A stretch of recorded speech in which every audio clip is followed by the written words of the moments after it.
mês, né? A aula passada foi ligações covalentes, falei do compartilhamento de elétrons, falei de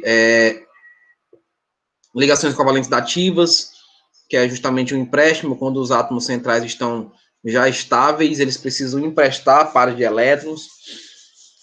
Vou só reforçar isso daí para vocês, tá? Só fazer um reforço daí para vocês, mas antes eu quero fazer algumas questões. Vou espelhar aqui para vocês o material, que é do nosso próprio livro, né?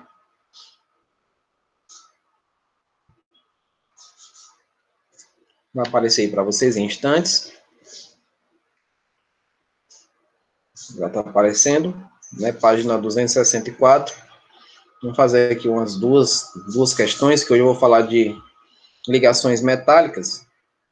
Eu preciso pôr em prática o que foi debatido na semana passada. Então, tá aí, ó, uma primeira questão, falando sobre a fosfina. Quem assiste, ou quem já assistiu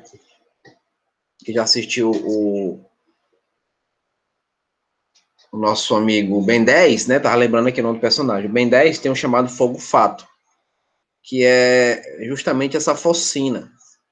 Tinha um personagem lá que lançava um poder chamado fogo fato. E essa fosfina ela acontece aí com explosões de túmulo, né? O corpo começa no estado de putrefação.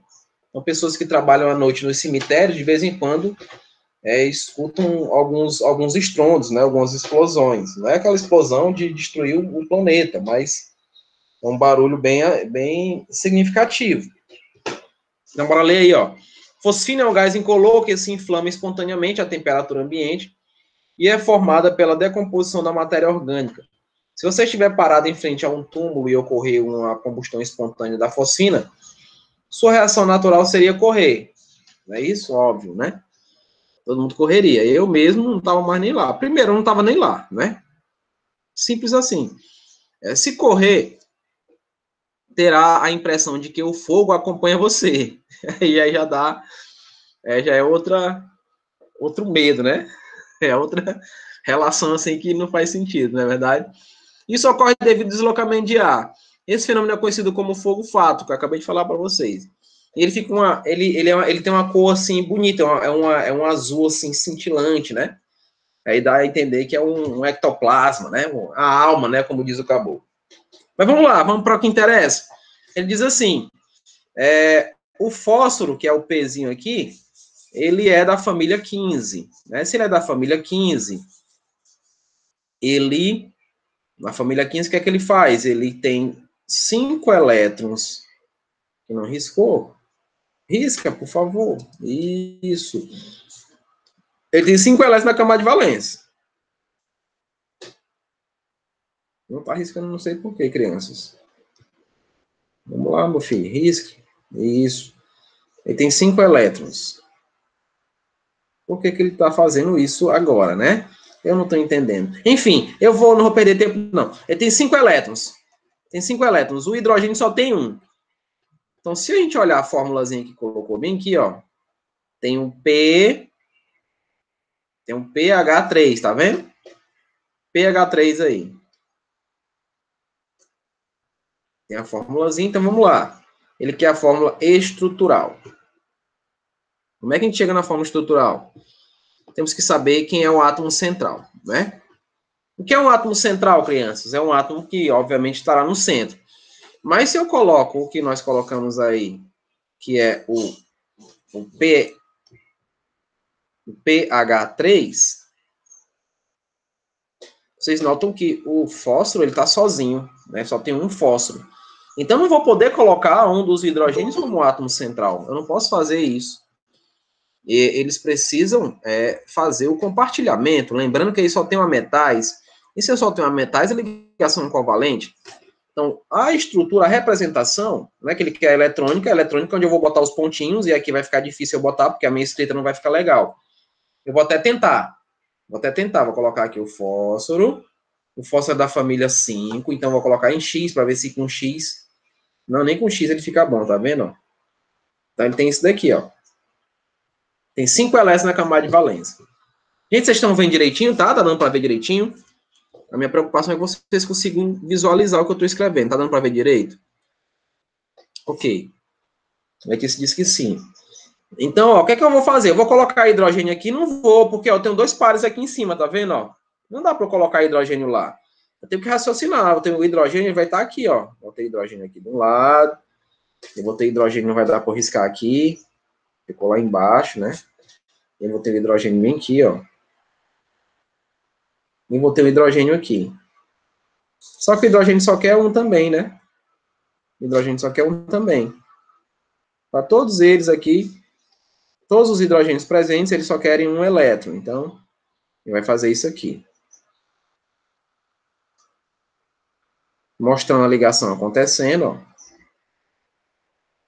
E aqui também teria outra ligação, que não vai dar para desenhar aqui. Desculpa, não dá para desenhar direitinho aqui. Pronto. Nesse caso aqui, bora contar. Se o nosso amigo fósforo só tem 5 elétrons na camada de valência, para 8 ele precisa ficar com 3. Então, esses 3 elétrons ele conseguiu de quem? Dos 3 hidrogênios aqui, né? Conseguiu dos 3 hidrogênios. E, consequentemente, ele produziu essa formulazinha. Então, 5 mais 3, 8. E estabilizou o fósforo e fez a estabilização dos 3 hidrogênios. Simples assim. Fórmula eletrônica está representada. A fórmula estrutural, vou fazer um pouco mais aqui acima, ela está assim, ó. 1, 2, 3. Hidrogênio aqui, hidrogênio aqui, hidrogênio aqui. E os parezinhos de elétron que sobram lá em cima, né, do fósforo. Então, essa é a estrutura do fogo fato. É isso aqui que sai correndo atrás da gente lá no cemitério quando tem explosões. Essa é a fosfina com as suas 2 representações. A representação eletrônica e a representação estrutural. Vou até separar aqui. Essa daqui é a eletrônica, essa daqui é a estrutural. Tudo bem?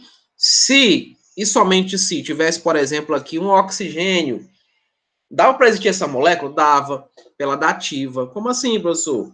Na dativa, o que seria? É a gente conseguir fazer o empréstimo. Então, eu conseguiria emprestar esse par de elétron daqui de cima. Ó. Eu emprestaria esse par de elétron com um oxigênio, caso ele fizesse parte da molécula. Mas isso é possível se faz parte da molécula, né? Qualquer outro elemento chegar, ei, me empresta aí 2 elétrons. Não. Ele tem que fazer parte da molécula. Ok? Para poder fazer esse procedimento aí de empréstimos, de dativa. Aqui nessa segunda questão, da página 265, ela pede para a gente fazer as formas estruturais, né?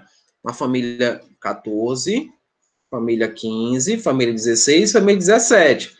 14, 4 elétrons. 15, 5 elétrons. 16, 6 elétrons. 17, 7 elétrons. Então, isso daí é a quantidade de elétrons que eles têm na família.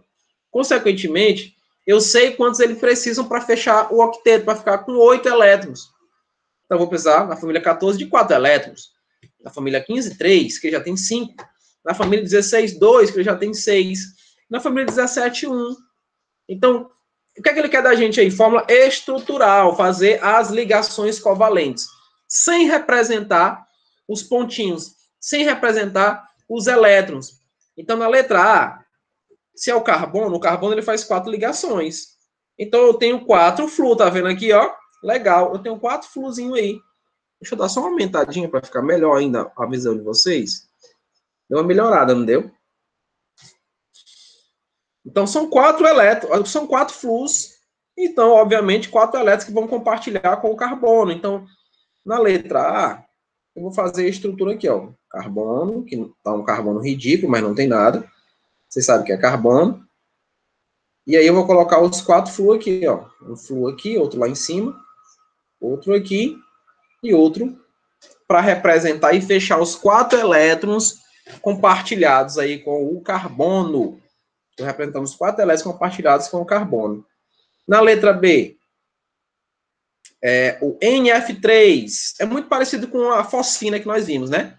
É muito parecido. E é da mesma família, inclusive. Nitrogênio e fósforo são da mesma família. Então, eu terei o nitrogênio assim, ó, no centro. Ele é o átomo central. Vai estar ligado aqui a 3 flu. Então, é o trifluoreto de nitrogênio, trifluoreto de nitrogênio. Lembrando que sobra um parzinho de elétron aqui, né? Porque é a família 5. Se é 5, tem 5 elétrons e quer quanto para fechar o octeto? 3. E esses 3 ele conseguiu aonde? Com as ligações do flúor. E o último lá é o fluoreto de oxigênio, onde eu tenho o oxigênio no átomo central e vou ter 2 flúors aqui, ó. Aí vocês podem me perguntar, professor, mas por que esses elementos estão assim formando um ângulo? Inclusive, a nossa próxima aula é geometria molecular. Por que estão formando o ângulo? Por que eles não são retos? Aqui, ó, se vocês forem observar, aqui é chamado tetraédrico. Eu não sei se o dos Anjos falou isso, deve ter falado, que o dos Anjos é bem metódico em relação a conteúdo. Mas ele deve ter falado sobre geometria molecular para vocês. E aqui nós temos... vai-se embora. Aqui nós temos... desisto. Deixa para lá, desistir. Eu tento escrever, não estou conseguindo. Essa é a chamada geometria molecular. Então, toda vez que vocês tiverem estruturas onde sobra par de elétron, nem que seja apenas um par de elétron, mas sobrou um par de elétron, ele vai formar ângulo. Forma ângulos. Então, nós temos a geometria ali da letra B, que seria do trifluoreto de nitrogênio, formando uma pirâmide. Então, nós seríamos a chamada piramidal. A do difluoreto de oxigênio, nós temos 2 flúors, que está sobrando ali 2 pares de elétrons. Estão vendo no oxigênio? Sobra 2 pares de elétrons aqui, ó. Então, nessa sobra, indica uma formação de ângulo, porque está havendo uma repulsão. Então, tem muita carga elétrica ali, e por ter muita carga elétrica, a tendência é eles se afastarem. E como os flúors são iguais, eles não se tocam embaixo, fazem isso, né? Ó. Eles não se tocam, tem a repulsão entre eles, produzindo aí os ângulos. Tudo bem? Vou só mais uma para a gente concluir, eu vou falar sobre ligações metálicas. Tá bom? Deixa eu apagar aqui. Tem uns pontinhos que ficou da aula pendente. Complete o quadro com as fórmulas que faltam. Então, veja, aqui nós fizemos a fórmula molecular, onde na fórmula molecular nós temos as quantidades de elementos. Então, no caso, nós temos 2 cloros. Vocês estão vendo aí. Bem, eu acho que ainda estão vendo. Está travada a minha imagem para vocês, tá? Travou aqui, eu estou vendo no meu retorno. Eu estou tentando mexer o mouse e o mouse não movimenta lá. Está movimentando? Vocês conseguem ver movimentando direitinho?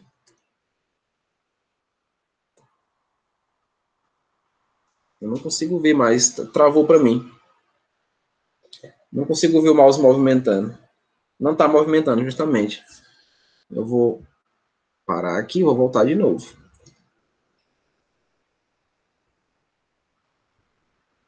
Minha internet hoje está muito ruim. Deixa eu voltar aqui. Acho que vai dar certo agora. Vai aparecer para vocês em segundos.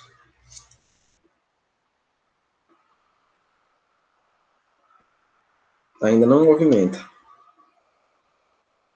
Mas está fazendo pinguinho, né? O pinguinho está aparecendo. Pronto, vou assim mesmo. Veja que do lado aí vocês têm o Cl2. E o Cl2 é a forma molecular e que é a forma eletrônica. A forma eletrônica aqui, especificamente, vai ser o cloro, que vai compartilhar esse elétron com esse outro cloro. Então, está vendo o compartilhamento com os dois. E como é que seria a representação da ligação, que é a estrutura? Seria isso aqui. Onde aqui no centro, vocês estão vendo, é a chamada ligação covalente simples. Ligação covalente simples. Aqui, lembre-se que é uma aproximação, né? Eles se aproximam, né? Nesse sentido, tá vendo aqui a aproximação, que eu estou até tracejando aí para mostrar, que eles se aproximam para poder ocorrer a ligação, né? Nessa outra aqui, a forma molecular do HCl, vocês conhecem também, é o HCl, né? O ácido. Foi que houve. É o ácido clorídrico. HCl, já está ali representado a eletrônica. Vocês veem que na eletrônica tem direto aqui o que está sendo compartilhado. Olha o cloro, como é que ficou o cloro, lindo, né? Maravilha, cloro, você está lindo demais. Enfim, crianças, hoje não está dando nada certo para mim. Estou tentando fazer tudo bonitinho, mas o cloro não quer trabalhar. Então, fechou aqui, ó, aqui está mostrando o compartilhamento. O cloro tem 7 elétrons, ele só quer mais um para ficar com 8. E na estrutural, assim como o HCl, nós vamos produzir aqui, ó, uma ligação covalente simples. E o cloro aqui está ridiculamente ridículo, mas vocês estão vendo que é um cloro. E a última aí, para a gente concluir, é do ácido sulfídrico. É do ácido sulfídrico, onde a molecular do ácido sulfídrico é muito parecido com o da água, é o H2S. É o H2S, essa é a forma molecular. A estrutural dele vai haver sobra de pares de elétrons, e ele se liga aqui direto aos hidrogênios. Ó, o hidrogênio também quer compartilhar com ele. Está fazendo assim, ó. Né? Então, o compartilhamento acontece aqui, ó. Aqui e aqui embaixo. E dessa vez deu certo, graças a Deus.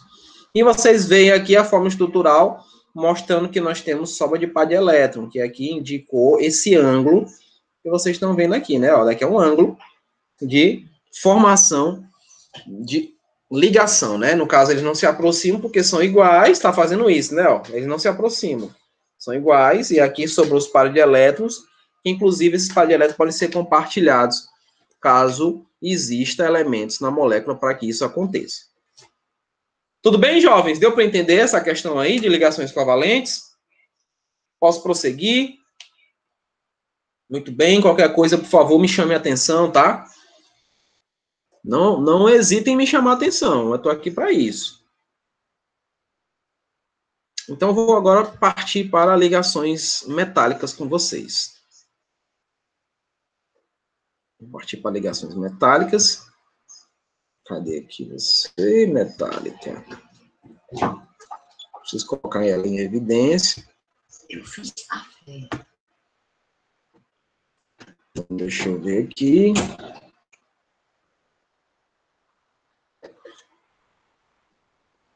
Agora vai.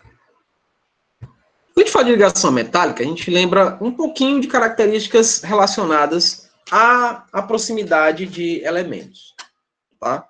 Diretamente, vai aparecer agora para vocês o slide, diretamente, quando a gente chama de substância metálica, aqui nós temos o exemplo desse íon aqui, né? O íon prata, né? Nós temos aí a prata representada, né? Então, note que os elétrons aqui, eles estão livres, estão se movimentando a todo instante, em todas as direções e sentidos. Né? Eles não têm uma direção orientada. Eles estão no que nós chamamos de mar de elétrons. Esse mar de elétrons é o que indica a atração magnética, não é isso? Então, onde tem atração, ele está se movimentando para que possa ocorrer aí diretamente as ligações existentes. Só que, não sei se vocês sabem, mas existem metais que não são atraídos por energia eletromagnética, não são atraídos por ímãs. Vocês sabiam disso? Óbvio que nós temos os superímãs, né? Só que nós temos metais que não têm essa atração. Então, nós temos metais que se classificam como metais paramagnéticos.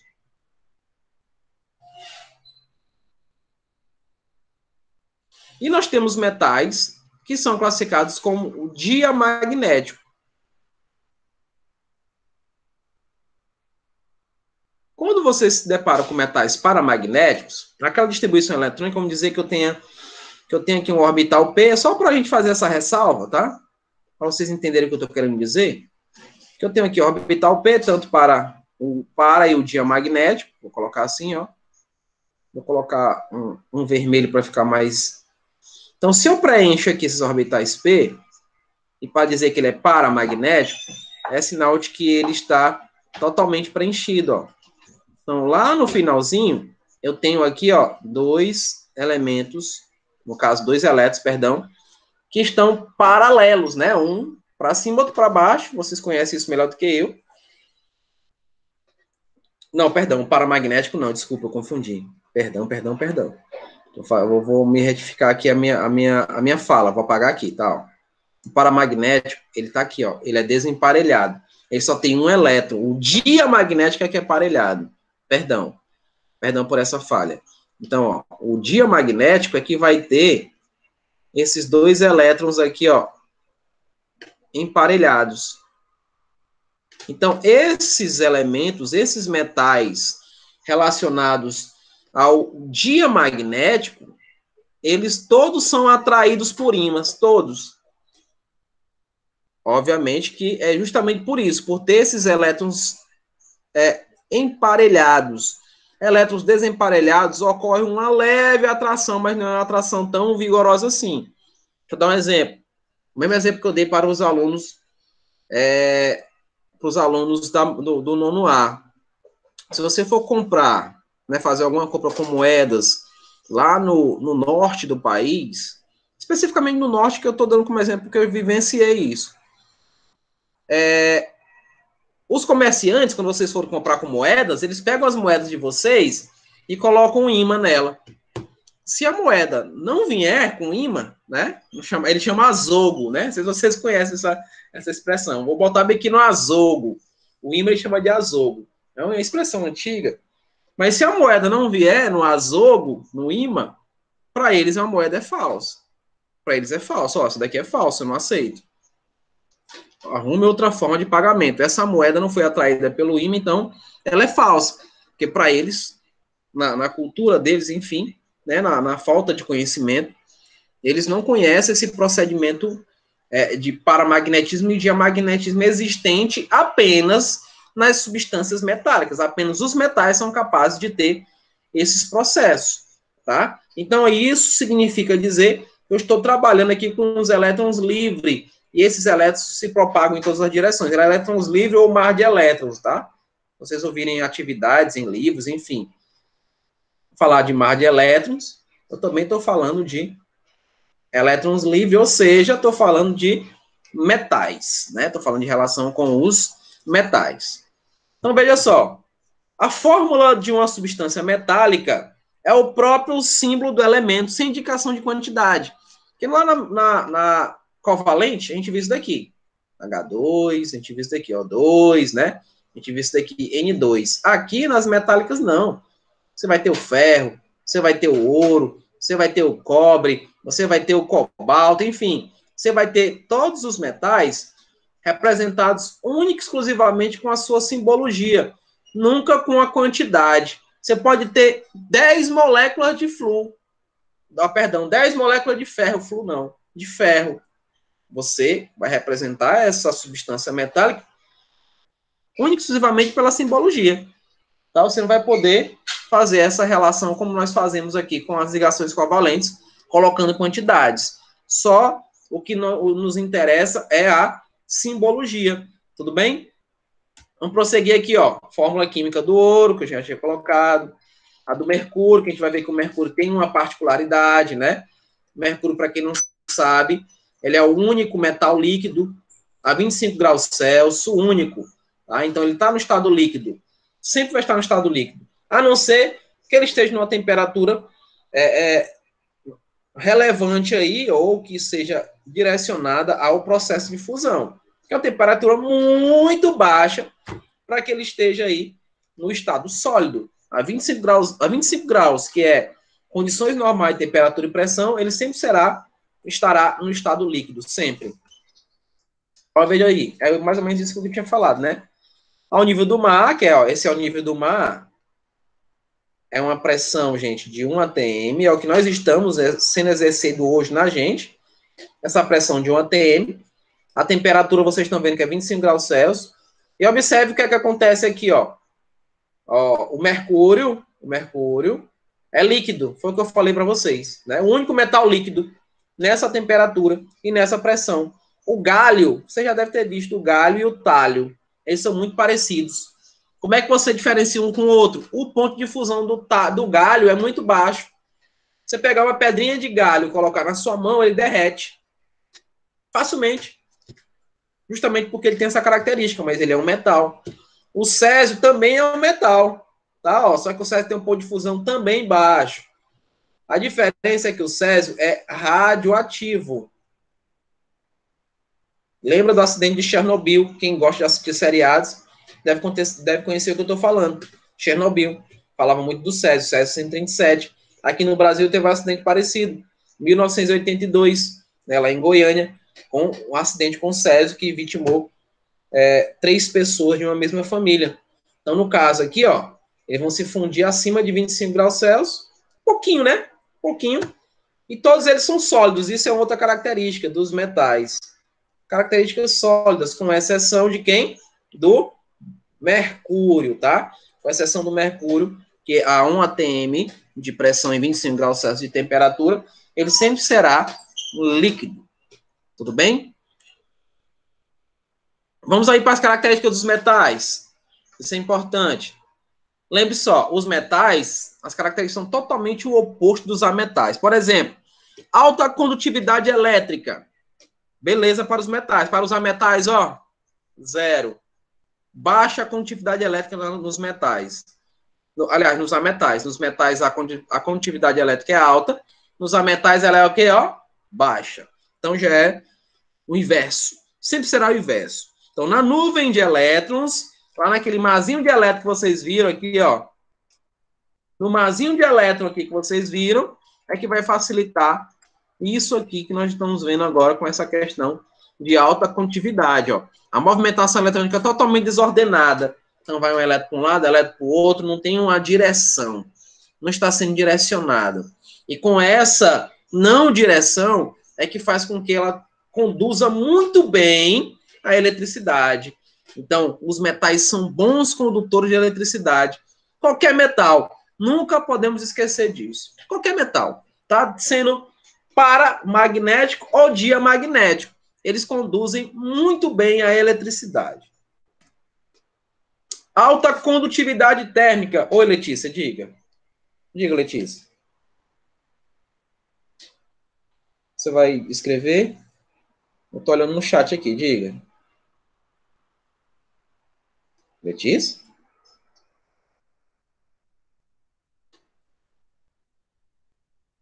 Letícia? Eu vou olhar aqui se você escreveu alguma coisa antes. Só vi você dizendo, professor, um homem falou que tomou choque com uma árvore. Deixa eu ver aqui, professor. Um homem falou que tomou choque com uma árvore. Com uma árvore. Eu não entendi. Ele tocou na árvore e foi eletrocutado, é isso? A madeira não conduz bem. Ela pode ter, sim, ela pode até se propagar, né? Passou aqui, se propagou, ela não permaneceu, ela não absorveu, ela não conduz, ela não tem essa condução, tá? Então, na minha opinião, né? Pode ser que eu esteja errado, mas na minha opinião, não. Até porque ela não tem metal. Então, a metais pode até ser, mas não são bons condutores.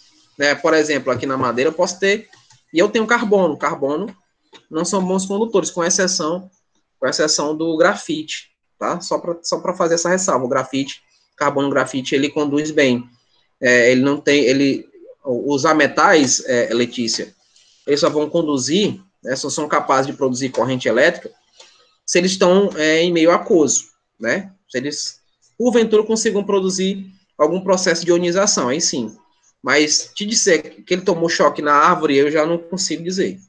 Eu acredito que não, deve ter sido outro tipo de condutor. A árvore propriamente não. Viu, Letícia? A gente tem que analisar isso daí. Eu tenho que ver até, inclusive, se existe essa possibilidade, mas pelo meu tempo de estudo, eu posso te dizer assim, com 94% de certeza que não, tá? Porque nesse mundo tudo acontece. Tudo bem? Então deixa eu continuar. Mas a pergunta foi boa. Tá? Continue perguntando. Até você estava pensando, eu vou perguntar. Pergunte, tá? Não tenha vergonha de perguntar, não. Alta condutividade térmica, como eu falei para vocês, né? Eles conduzem muito bem o calor, de excelência, inclusive, diferente dos ametais. Os ametais é totalmente o oposto, não vão conduzir calor nenhum, né? Não faz a condução de calor nenhum, ok? Então, alta condutividade de calor.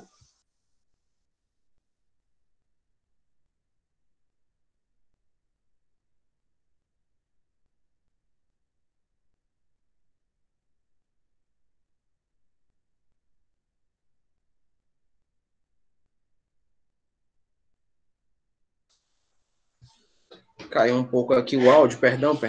Vamos lá, vamos voltar. Alto ponto de fusão e ebulição, isso é bom a gente relembrar. Ó, alta condutividade térmica, alto ponto de fusão e ebulição. Exemplo, tungstênio. Olha só a temperatura de fusão do tungstênio. É altíssima. 3.410 graus. Olha só quando é a temperatura de fusão, aliás, de ebulição do ouro. 1.064 graus. Então, temperaturas absurdas, né? Para que ele possa entrar no estado gasoso. Especificamente aí, ponto de fusão e ebulição dos metais são altíssimos, dos ametais são ao contrário, são baixos. Então, se perguntar, ei, qual a diferença de metal para metal, já que tu estuda tanto? Simples. Se o metal tem alta condutividade elétrica, o metal tem baixa. Se o metal tem alto ponto de fusão e ebulição, o metal tem baixo ponto de fusão e ebulição. Os metais conduzem calor, os ametais não. Os metais conduzem energia elétrica, são bons condutores, os ametais não. Eles são totalmente opostos. Totalmente opostos na questão da sua natureza. Outra coisa interessante, eles possuem o chamado brilho metálico. Os metais, deixa eu dar exemplo, sódio, potássio, rubídio, o próprio césio, enfim, eles são guardados em querosene. Eles são, no caso aí, metais alcalinos, né? Então, eles, quando reagem com a água faz com que eles produzam explosões. Então, eles são guardados no querosene. Se você cortá-los, eles são bem molinhos, né? Você passa uma faquinha aqui, ó. Ele tem o brilho metálico, é um metal lindo, né? Você corta, é bonito. Depois eu mostro para vocês o processo dele reagir com água e ter explosões. Depois eu mostro isso para vocês. Então, ele forma como se fosse um efeito do espelho. Então, é outra característica dos metais. Os metais têm brilho metálico? Não, de maneira alguma. Eles não possuem essa característica para poder fazer essa relação, tá? Outra coisa que os metais possuem, que os metais não possuem, alta maleabilidade e alta ductibilidade. Professor, o que é isso? O que é maleabilidade e ductibilidade? Aqui fala assim, ó, a flexibilidade na nuvem eletrônica explica por que os metais são tão facilmente moldados, ele permite que os elétrons se adaptem facilmente aos novos formatos e que peças metálicas venham a adquirir. Então, veja só, maleabilidade, crianças, é a capacidade que o metal tem de ser transformado em lâminas. Então, aquelas facas bonitas, né, que a gente vê por aí, elas são os metais que são maleáveis, né, pela sua nuvem eletrônica e o seu mar de elétrons se propagar em todos os sentidos. Então, tem essa facilidade. E a ductibilidade, professor, é a capacidade de se transformar em fios. Os fios que nós temos hoje, todos são o quê? São metálicos, fio de cobre, fio de... Enfim, são metálicos. Então, é a chamada ductibilidade. Pergunto a vocês, é possível com os metais? Não. Os metais não são maleáveis, eles têm um limite, né? Para se ligar, por isso que eles são quebradiços em sua maioria, diferente dos cristais. Os cristais dos metais, eles são bem resistentes, tá? Então, é uma outra coisa que nós precisamos, que eu precisei fazer essa ressalva para vocês. É muito, se for comparar o cristal de uma ligação iônica, o cristal de um composto molecular, o cristal iônico rompe-se facilmente, caiu, quebrou. Já os ametais, não. Os cristais deles são bem resistentes. Exemplo, o quartzo, a fluorita, como é o nome daquela, até um nome de uma novela na época, novela mexicana, Esmeralda, né? Então, as gemas, chamadas gemas, são todos relacionados aí a formações moleculares, né? Com a presença aí dos ametais. Então, essa é a diferença de maleabilidade para ductibilidade. Maleabilidade, capacidade de se formar em lâminas. Ductibilidade, capacidade de ser transformada em fios. Tudo bem? Falou de fios, é dúctil. Falou de lâminas, é maleabilidade. Então, quando a gente fala, quando o homem conseguiu dominar os metais, tudo mudou. Tudo mudou. A sociedade mudou, a economia mudou, enfim, tudo mudou. Inclusive, estava assistindo um vídeo para a aula de empreendedorismo do meu filho, e estava falando sobre o dinheiro, né, com as primeiras cédulas, né, como é que surgiu aí as moedas. Antigamente eram pedras, né, as pedras eram representadas como moedas. Depois que surgiu a era dos metais, é que se produziu as moedas redondas, né, com formato redondo. Então, depois que o homem conseguiu dominar o metal, é que a coisa fluiu, é que a sociedade veio fluir. Porque além do metal, existem as ligas metálicas. As ligas metálicas, um exemplo, o aço, elas são relacionadas para reduzir muitas dessas características que nós estamos vendo aqui. E aumentar outras, como, por exemplo, a resistência, né? Resistir à abrasividade, né? Que a gente vai ver agora com algum exemplo. Então, ó, força de tração é uma outra característica que só os metais têm. Que vencer essa força de tração? Os metais podem sofrer fortemente tracionados sem que haja ruptura do objeto, por causa da intensidade da quantidade de interações entre cátions metálicos, né? Então, eles interagem muito facilmente. Porque os elétrons estão assim, ó, estão girando, né? Então, se eles estão girando, eles podem estar propagados em qualquer direção, não é única exclusivamente a uma direção, há várias.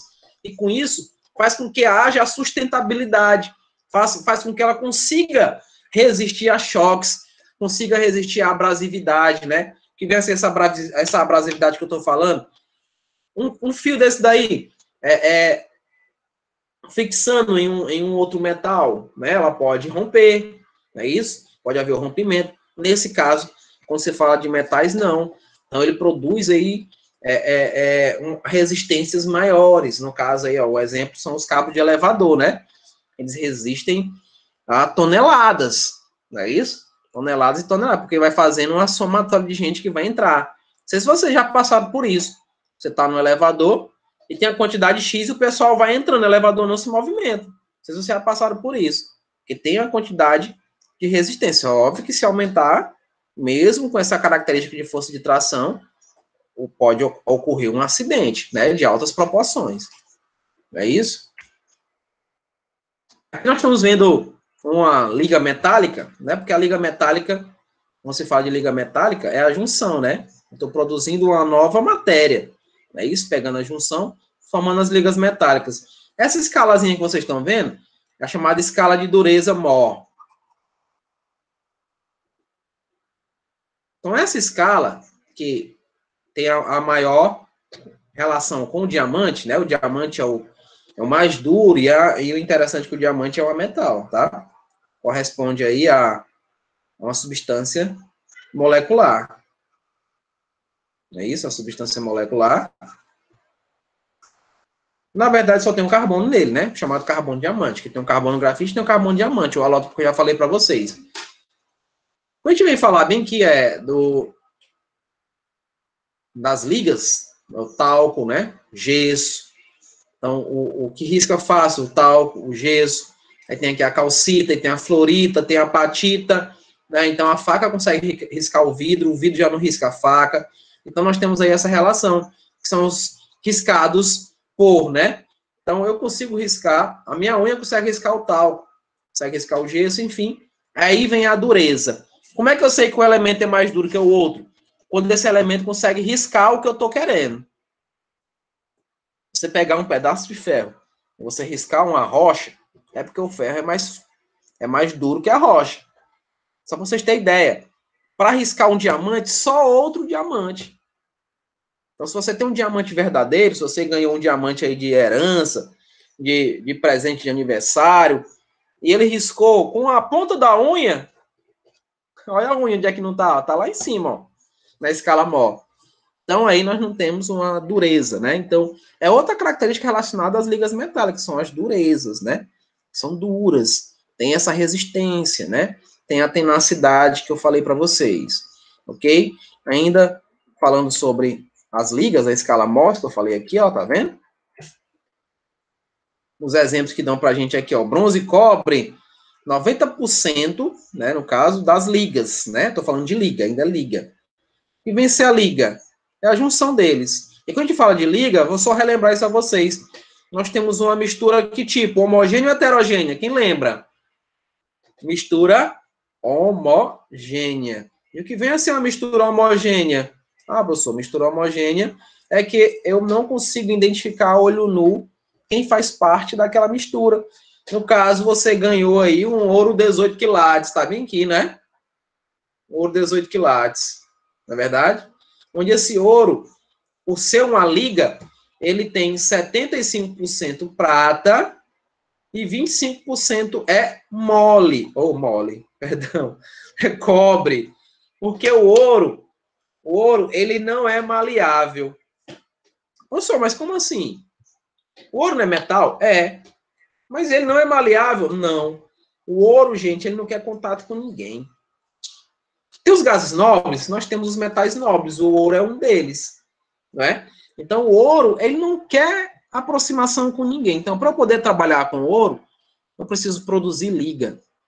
Eu preciso ter interação, preciso formar um ou outro elemento. Então, esse ouro 18, ouro 25, enfim, né, é uma representação de mistura homogênea, uma liga metálica, para poder interagir com uma das principais características dos metais, que é o quê? Maleabilidade. Então, para que esse colar de ouro, esse anel, essa pulseira tome forma, ela precisa estar na forma de liga. Você vai notar o seguinte, que na forma de liga, ele diminui e modifica algumas características, como, por exemplo, a atração eletromagnética. Colar, pulseira de ouro, 18, ele não é atraído, tá? Não vai haver atração, ela é uma liga, ok? As ligas metálicas dificilmente têm essa atração eletromagnética. Tudo bem? Então, ouro é muito mole, a adição da prata e cobre aumenta a dureza, resistência mecânica e aumenta a sua maleabilidade, tá? Vai aumentar a sua maleabilidade, que é uma das suas principais características, no caso aí dos metais. Tudo bem? Alguma pergunta sobre o ouro, por exemplo? Ah, professor, tem um ouro aqui, mas eu ganhei um ouro no aniversário aí, ele ficou assim meio cinza. Ele é falso, com certeza. Se ficou cinza, ele é falso, que ele oxidou. Ouro não oxida. Não vai oxidar nunca, tá? Então, se é ouro verdadeiro, ele não vai oxidar nunca. Vai sempre manter a sua característica dourada, né? Sempre mantém a sua característica dourada. Bora ainda falando de ligas. Os metais, principalmente o ouro, apresenta grande importância na colonização do Brasil. Isso é história. Dando origem ao período histórico intitulado Ciclo do Ouro. Meu Deus, o Brasil ele foi sugado, né?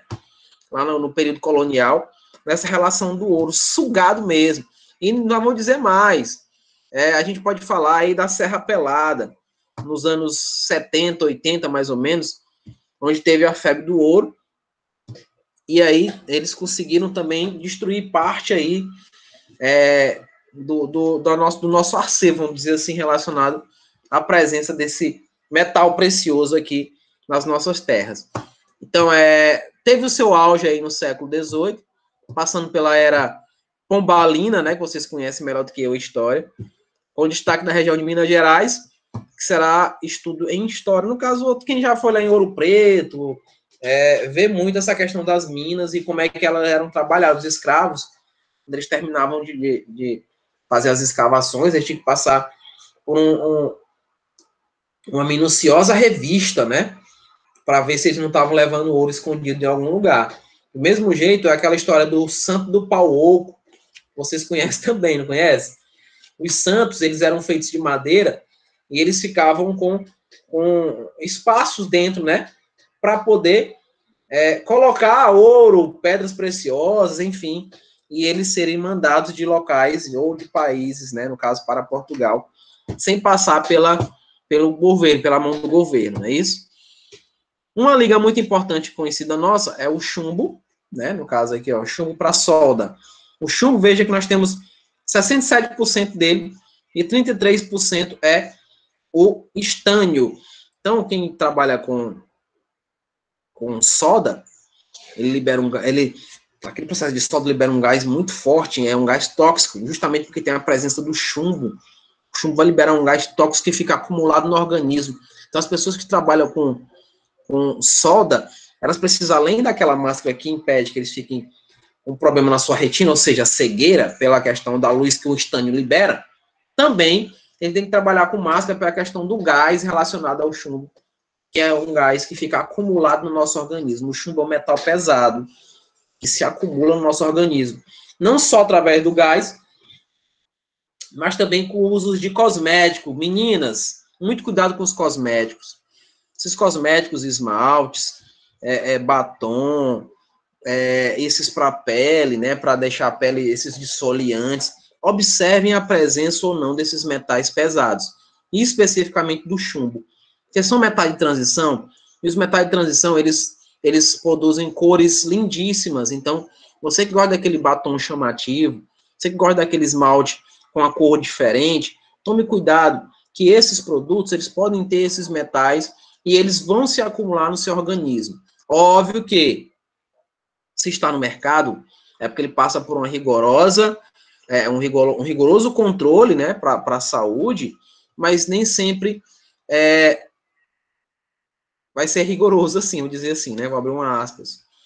Você tem que saber onde você compra suas coisas, por isso que dizem que o barato custa caro, né, então esse elemento, eu vou usar esmalte brilhante, eu vou morrer. Não, não é assim. Como falei para vocês, é acumulativo. Você vai constantemente usando esse mesmo produto, sem verificar o que tem, ou o que não tem, o que vai te prejudicar, o que não vai, até mesmo a natureza. Tem que pensar na natureza também. Se você jogar fora isso daí, ou se ele passou o prazo de validade, vai para onde? Vai para o lixo. Vai para os lixões, lá vai para os lençóis freáticos. Eu penso que não vai voltar para mim, mas vai voltar um dia.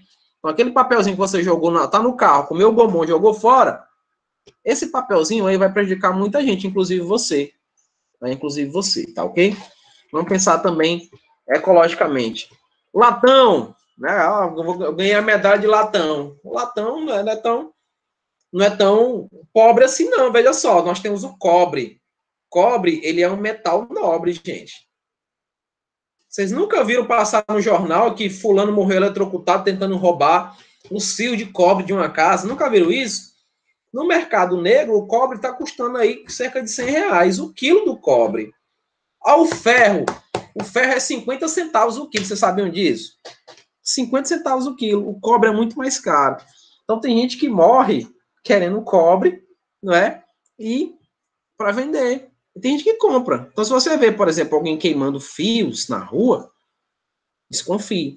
Ou essa pessoa está muito necessitada, ou essa pessoa acabou de retirar os fios de cobre das casas dos outros, né? À toa que agora os postes estão bem altos. Não sei se vocês já viram isso.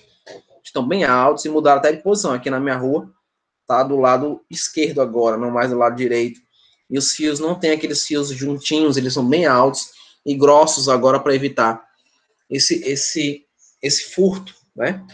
Então, 55% é cobre e o resto é zinco. Para fechar os 100%, e veja, aço, só para a gente concluir. Minha aula está com 1 minuto que acabou. Mas só para a gente concluir o aço, ó, o ferro mais o cobre, né? Ferro mais o carbono produz o aço. Lembra que esse carbono nós chamamos de carbono doce. É carbono doce porque ele vem da siderurgia, né? E aí faz a relação do ferro com ele, é uma soma. Ferro mais ele produz o aço. Então, o objetivo da adição do carbono é aumentar a resistência mecânica.